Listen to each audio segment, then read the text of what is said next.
Thanks very much, Declan.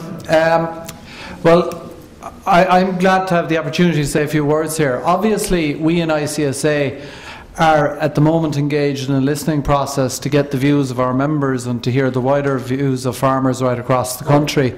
But it is the case that we were the association that in 2002 was very much involved in arguing from a move away from the old system where we had retention periods, where we had premia for keeping cows for 6 months, selling cattle in the autumn, all this kind of stuff.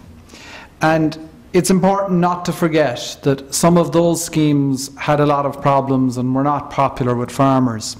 So the move to decoupled payments was an improvement, but that is not to say that the move to decoupled payments is the end of the story, nor is it to say that the move to decoupled payments means that people are well off now. They are quite, in fact, the opposite. And as I said here this morning, there is no common agricultural policy that can be designed that will overcome the fact that right now the power of multinational retailers is crippling agriculture right across the European Union.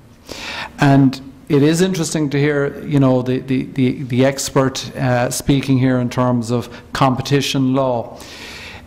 In our view, competition law needs to be beefed up further. In our view, it needs to be tackled at an EU level, because the power of the likes of Tesco and Carrefour and so on is such that one member state on its own will not be enough to tackle the abuses that are going on. And while there's a lot of talk about hello money, that is not the key issue. The key issue is, as I said this morning, the difference between what the farmer is paid for the commodity and what the retailer sells the final product to the consumer. That's the key issue. In New York State, there's a milk price gouging law, and it's this kind of stuff we need to look on. And in there, they actually set a limit to how much the retailer can make in terms of margin compared to what the farmer is paid. This is the kind of stuff that needs to be looked at.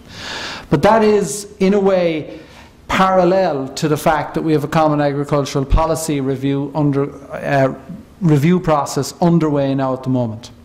Certainly, the first issue is that we have to get the right budget. If there isn't enough budget there, then we can talk all we want about all we want to do, and we won't be able to solve the problems that are there. 2 years ago, we'd have been very concerned that the pressure would have come on the EU to divert their budget to other things. There's still a large constituency for that out there. So the first part of our job is to continue to make the case for more money for the agriculture sector under the CAP, and that is being done. But then it comes down to what are we actually going to have? And I suppose a number of things are obviously emerging. First is the fact that we have, on the one hand, people talking about flat rate payments. On the other hand, we have talk about public goods payments. And yet at the same time, many farmers are concerned about very different schemes of payment, or concerned about change, and we've got to try and find the best solution for all people. Our own view is dependent on what you believe in, but to a large extent, we certainly believe that the direct payments, the single farm payment model, has to be retained as the bedrock of the common agricultural policy.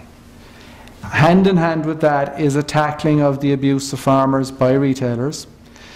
And finally, I think, and there is, you know, climate change is something a lot of people have different views on. I'm not a great advocate for climate change one way or the other, but it is a fact that it is one of the key challenges that the EU itself says it wants to be seen to be tackling. Our belief is that Irish agriculture, and a classic example is extensive grassland farming, that Irish agriculture is actually contributing part of the solution to climate change, and we need to be paid for that. And the new common agricultural policy should reward farmers for what they have already done, not new ideas about, you know, getting them to do all kinds of bureaucratic jumping through the hoops. Recognise the contribution they are already making, and I think that will have to be part of the solution as well.